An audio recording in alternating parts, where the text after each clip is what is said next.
ঈশান কোণে মেঘ জমেছে। মেঘ মানেই ঝড়ের আবহ। না, ঠিক আবহে স্থির থাকলেন না ঈশান কিষান, তিনি ঝড়ই তুললেন। আর সেই ঝড়ের মাতম উঠল রাজস্থান রয়্যালস শিবিরে।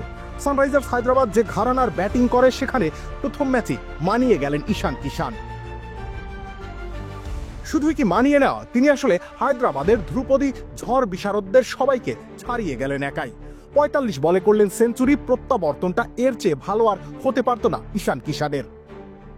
আর সেখানে ঈশানের নিজের ক্যারিয়ারও নতুন একটা লাইফ লাইন পেল। অনেক আলোচনা তাকে ঘিরে অনেক দিন ধরেই নেই, বরং বিসিসিআই এর সাথে জটিলতা তার অনেক দিন ধরে জাতীয় দলের নিয়মিত আর জায়গাও মেলে না। ভরসা রাখেনি মুম্বাই ইন্ডিয়ান্স কর্তৃপক্ষ। তবে সানরাইজার্স হায়দ্রাবাদে নাম লেখানোটা তার জন্য বিরাট একটা টার্নিং পয়েন্ট হতে পারে।